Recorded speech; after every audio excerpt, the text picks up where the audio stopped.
I'm starting to see it show up on labels, regenerative ag. Just like 10 years ago, I told my wife, you'll start to see A2 genetics start to appear in dairy. And sure enough, I mean, there's A2 milk on the shelves now. And this type of thing is growing. And these big companies, they're invested in it because they know it's the next big wave. They're not stupid. They know you can only dump billions of pounds of glyphosate, have GMO seeds where you eliminate diversity. They know you can only do it for a few decades before the soil is completely degraded.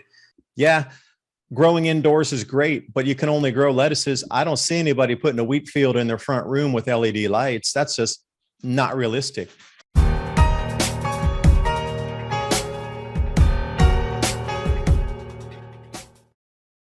Had so much positive feedback last time Keith Snow and myself talked.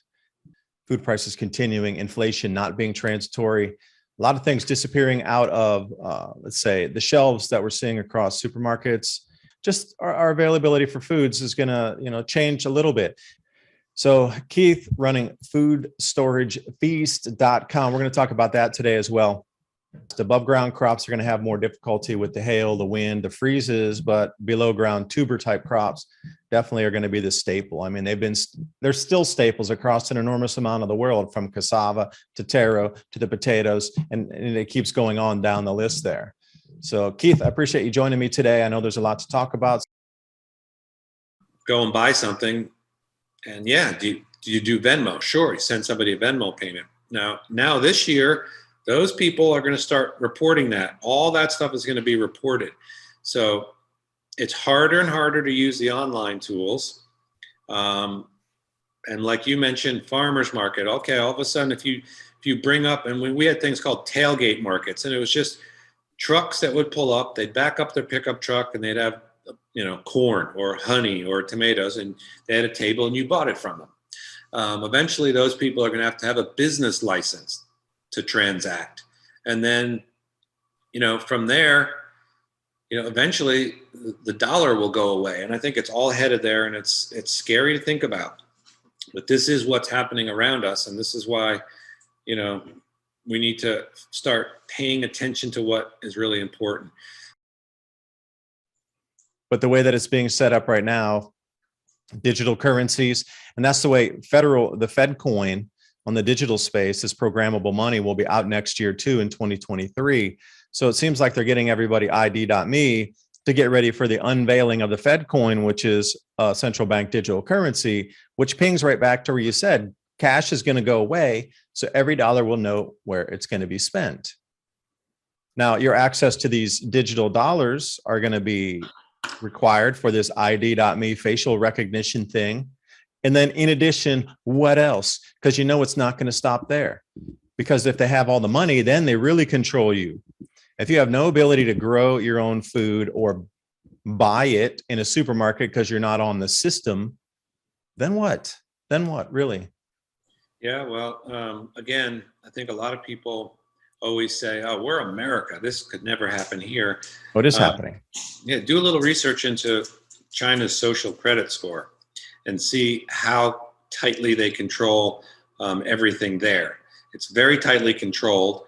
Oh, it'll never happen here. It is happening here. And all those little things like you just described are going to get more and more. But what I hope and what I see as a potential, again, the great realignment that's happening in the country, people are moving to freer states.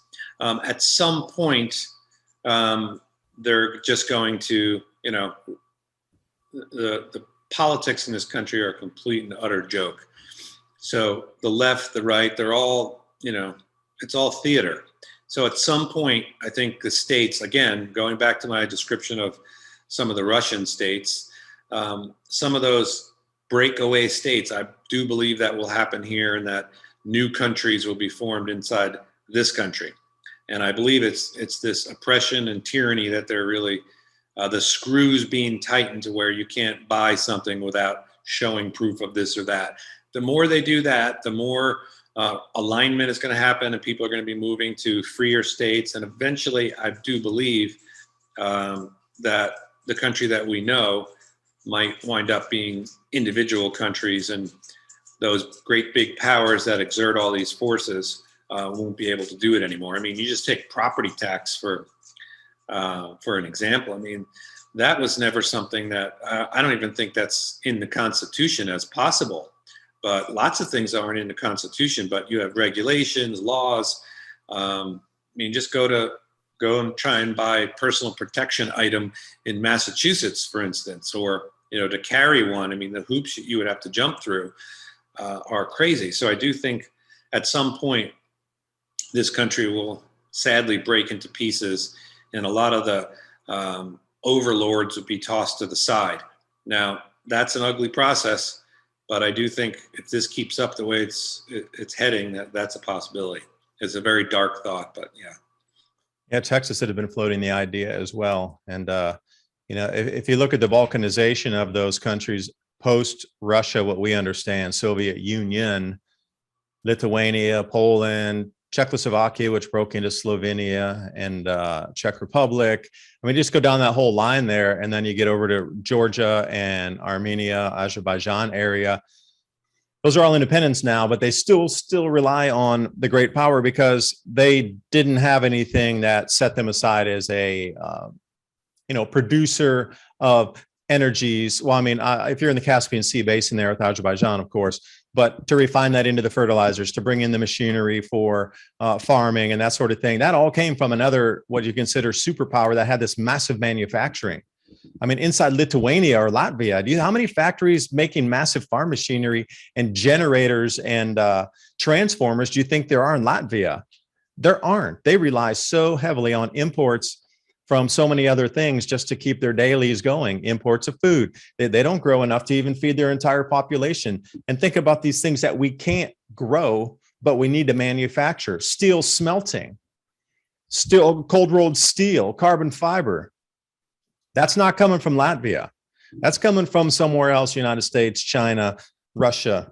You got to get into these heavier kind of industrialized nations to give the world the things they need to continue forward with civilization. Yeah, growing indoors is great, but you can only grow lettuces. I don't see anybody putting a wheat field in their front room with LED lights. That's just not realistic. So moving forward with a few of these challenges of being able to grow food, outdoors, sure, but we lost all the blooms off our trees for the fruit this year. It froze super late, all the way in late April when everything had budded out already and it had bloomed out. So where does that take us? Can we protect ourselves? Yeah, we're going to be super reliant on a lot of other things. So breaking down, if the state's balkanized, it would probably be the Southeast US. There's ports, there's manufacturing. Look at all the automobile manufacturing here. There's steel smelt. There's all kind of aluminum fabrication, aluminum smelting. There's a huge amount of stuff in the Southeast US, Texas as well. They could supply the energy, but then when you get up into, the flyover states, if you will, the Corn Belt and that sort of thing out in Kansas, they got food. So what is it going to be? The whole Midwest grow belt becomes its own area, but they're the major food producer. Southeast US has the ports, food. Texas has energy. And then desert states, what's going to happen with them? If it's going to balkanize out, it'll be a tumultuous process. But I think if we look at the FEMA maps, I think zones 1 through 7, 1 through 9, those might be a good indication of somebody's already mapped this out. That's why they set the FEMA zones as such. Just saying. Oftentimes I wish I didn't know what I know, and I'm sure you're feeling the same, that you don't wish you knew the things that you knew sometimes, because I mean, if you're looking at your screen, it's a perfect little world on TikTok and Instagram, of course, but the reality is it's definitely, things are changing. And those are very good points about, is a place sustainable? Now I would say, Iowa, for instance, how many acres of the soy and corn there is grown using regenerative principles? Probably less than 2%. Oh, way less, probably 1/10 of 1%. Yeah, so they're all completely relying on the inputs.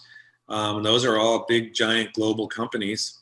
So those people don't have much, it all has to work well for it to work well. And when it starts to not work well, it's scary. And these are dark topics. And again, that's why who knows what's going to happen. But I do know people need to try and build as much security into their life as they can. There's ways to do it. We've touched on quite a few of them, but also, yeah, certain places are better places than others. Like big cities are not great places to be. And I think, as more and more people realize that, yeah, a lot more people are going to move out into the country. I mean, I just did an audio show. I talked about, there were two topics. Is this the end of chemical agriculture?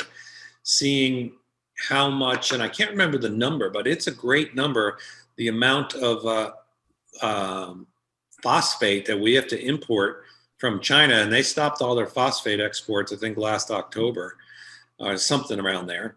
We're not independent with phosphate. So, there's a couple of states, Florida being the number one, where the phosphate comes to make the fertilizer to keep Iowa running. So Iowa, I mean, they're, places like that, they definitely don't have much security if this keeps going. And smarter governments are, and you've been talking about this, they've been stopping exports. The smart countries don't export their food when we're in the middle of a crisis, or the ones that are really looking out for the people don't. I don't think for a minute that the people that run our country don't understand that these things are happening, but they see it as a tool. But with that much dependence on fertilizer, it's a tough place to be.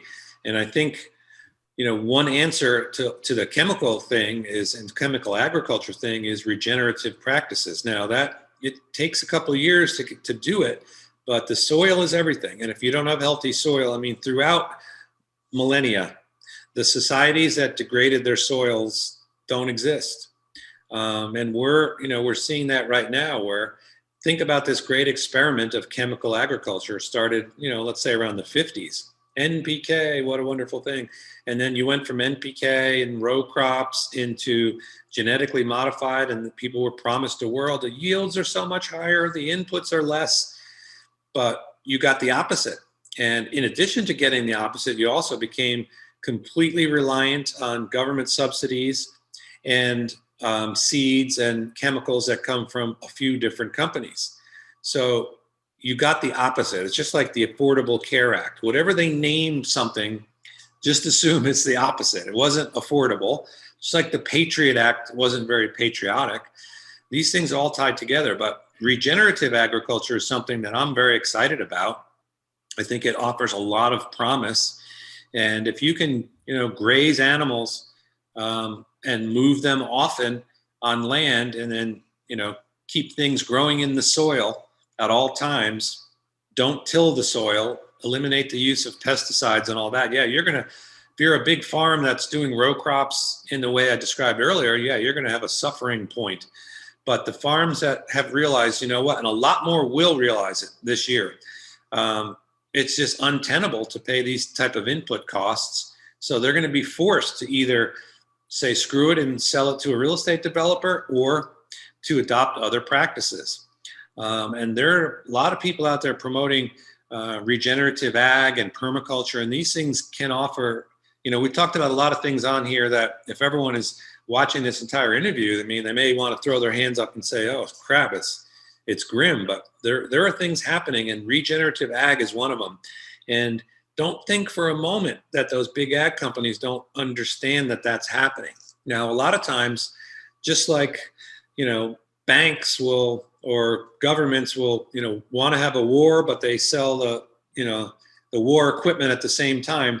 They usually are straddling both sides of the fence. So these chemical and giant food companies, they're selling the chemicals, they're selling the GMO seeds, they're doing all that, but they're also investing hundreds of millions of dollars into regenerative agriculture. So if you farm your land regeneratively, there's bonuses, things that you can get, and they know it's really the new organic. So in 10 years, and I'm starting to see it show up on labels, regenerative ag. Just like 10 years ago, I told my wife, you'll start to see A2 genetics start to appear in dairy. And sure enough, I mean, there's A2 milk on the shelves now. And this type of thing is growing. And these big companies, they're invested in it because they know it's the next big wave. They're not stupid. They know you can only dump billions of pounds of glyphosate, have GMO seeds where you eliminate diversity, then they know you can only do it for a few decades before the soil is completely degraded and the stuff hits the fan. So people are looking to regenerative ag, and there's people that I follow on the internet. It's amazing the results when you transfer from a row crop input intensive farm to a no drill operation and you incorporate regenerative principles. You can build soil. You can build soil life, soil diversity. And if you have healthy soil and you have animals on that soil, you have wealth because those animals reproduce. Every time a cow has a heifer calf or a bull calf, you've just made money, and you already own the other one. So it builds. It's like compounding interest. And those type of things, any kind of animal, sheep, goats, like you mentioned earlier, when those are running on a system that is improving soil, those animals are being intensively managed, not just thrown out on a field and letting them wreck the field and then having to throw hay over the fence, but by moving them and letting them build soil with the hoof action, with the nibbling action, with their manure, and moving them off, just like Joel Salatin and these. Joel Salatin, great example. I'm going to go to try to visit him. He's about 3 hours from here at Polyface Farms. Yeah, this is the future. And I mean, ultimately, you and I have talked. I've been over to your state and I look every day at land. That's what I would like to do in the not too distant future, is to be on a piece of property. I'd like to graze cattle and have chickens and ducks and things like that, and be healing a piece of property and making that thing have excellent soil and therefore producing excellent quality products, because as things happen the way we described earlier, those people are going to be looking for people that are doing the things like I just described.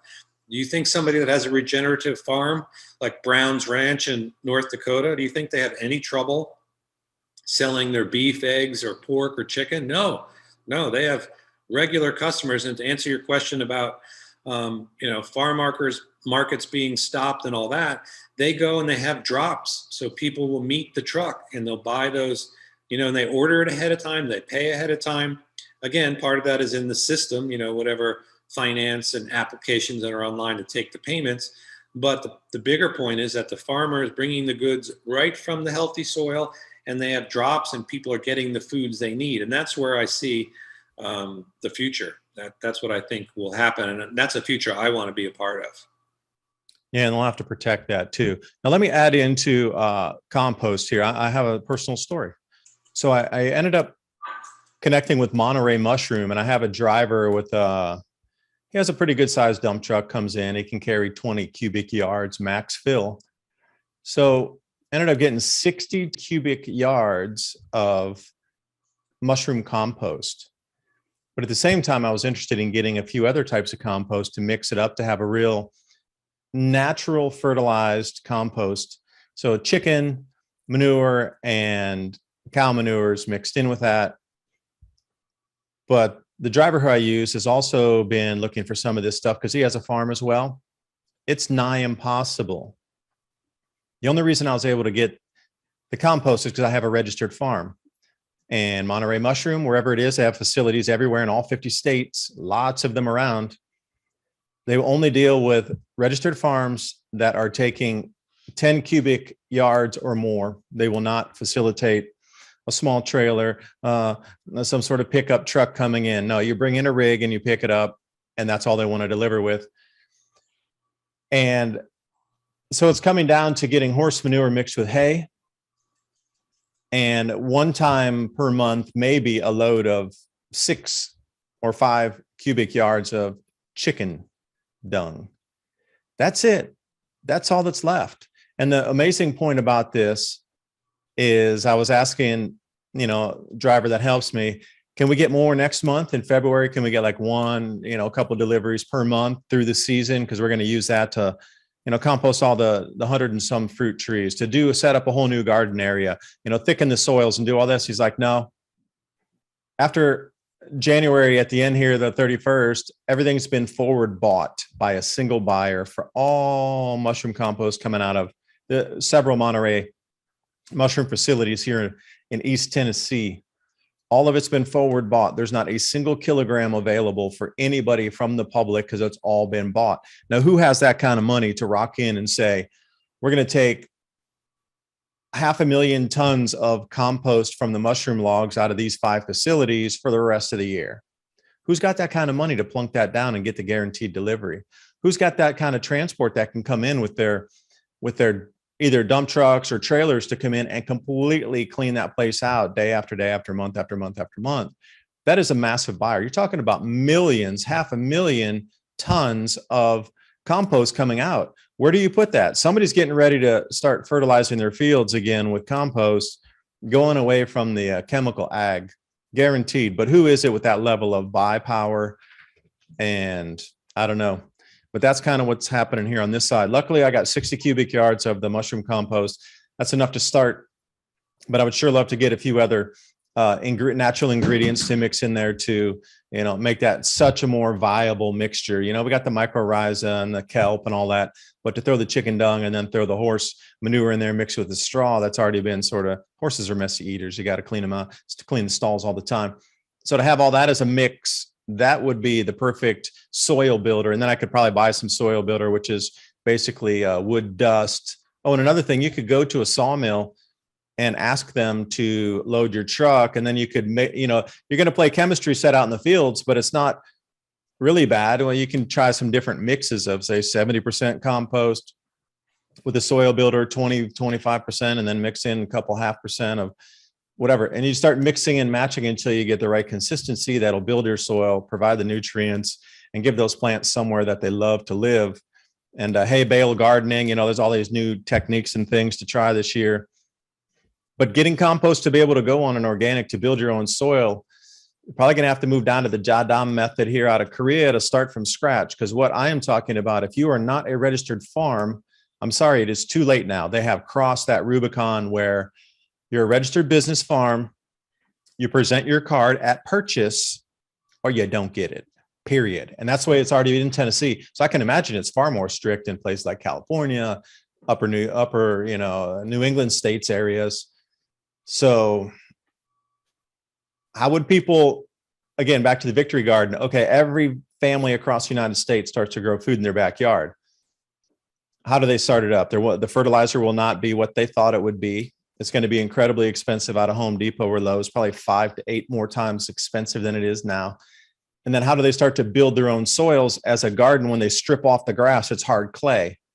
Year 1, minute 1, they just think you put a seed in it and it's going to grow. It's not like that. So A, the learning curve, but B, for the average family, just the neighborhood, how do you get those implements into the family neighborhood if there's not that kind of compost and things available that there were in generations or years past? I see the huge disconnect happening right here. I love what you're talking about. I'm putting it in practice, but an enormous amount of other people cannot, because where are they going to get the inputs from? That's a very good point. And I've read articles and saw that because of the shortage of fertilizer, what are farmers going to do? So people are going to turn, to manure, but there's not enough manure. So then you're kind of like stepping yourself down. But for you and I, number one, again, going back to what I always preach, make sure you have a good stock of food. Next up, make sure you have seeds. Everybody should have a seed bank. Now, I buy seeds all the time. I've got a really large seed bank. So make sure you have a seed bank. And then as you go from there and you should all have a garden this year, whether it be potted plants and herbs, but some kind of garden. So how do you get the amendments? Now, I'm going to tell you something, and this is a permaculture principle, which is in a properly functioning system, and I'm not an expert by any means in permaculture. I am a newbie beginner. Same thing with regenerative ag, but every waste is used for something else. Now, a great example here where we live, there's a lawn service that comes and they cut the grass every Wednesday. And that, of course, it gets bagged up in their mowers and then they leave. So I started asking them I just put a bucket out and I wanted them to give me a bucket full of grass clippings. Now I tossed the guy a couple of jars of free spices because I like to trade, just to get them, My dad used to do that years ago when we had garbage men in New Jersey. He would give them beer and whatever, and they would always take a little extra stuff away. But these guys would start leaving the grass for me. So when I was doing tests, like I have a lot of container plants because you're not allowed to plant into the garden where I'm at here. I mean, into the dirt. It's Oh, crazy. you own your house. It's totally yours. Freedom, freest country in the world. Yeah. There's three evil letters, HOA. Yeah. Oh, So you can homeowners association.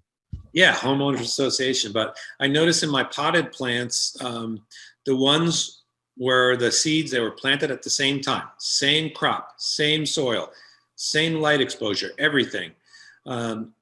If I put grass clippings on top of the soil, those plants did far better. Like I couldn't believe it. And it's amazing what's happening. And again, this is a regenerative ag. This is a permaculture principle. It's using a waste stream from one thing to help another operation or another process without having to pay for the input. So the grass, you put the grass on there, it does many things. Number one, it covers the soil. Soil does not want to be bare. That's why all the farmers in the Midwest that do row crops have to buy glyphosate, because in between those rows, weeds are going to come up. Nature wants to cover itself. But when you have this grass covering the soil, number one, the soil doesn't warm up as fast, so it doesn't dry out. And number two, the grass clippings will rot, and it does smell terrible. Rotted grass is nasty, but it rots and it feeds microbes into the soil. So it's like free fertilizer, and it doesn't last forever. Every 2 weeks, I'll put another layer and keep piling up. It just keeps rotting down in there. But as that happens, the quality of the soil gets higher and higher. So that is really great. And it's using a free resource to help another resource or another plant growing. And that's the way we need to start thinking, like you're doing. How do we need to, you're buying some of this stuff, but we need to think about how we can create some of it from things we already have. Like if you live in an area that has deciduous trees, like Tennessee, for instance, the amount of leaves that fall down, like that's amazing free resources, and we need to start thinking like that. So you take those leaves, and a lot of times maybe there's somebody that doesn't want the leaves, like an older person, whatever, they don't want leaves. But if you save those leaves, those are nutrients. What about if you live in an area, again, with a lot of above ground power lines and a lot of big trees, you're constantly going to have tree services and utilities chipping up those branches because they want to keep those free. That they have so much of that stuff, they don't know what to do with it. So again, make relationships with these people. Find out how you let them know, hey, you're in my neighborhood. You can come over at any time and dump that truck of mulch or wood chips or whatever it is. So it's wood chips, it's branches, leaves all ground up. That's the best quality stuff.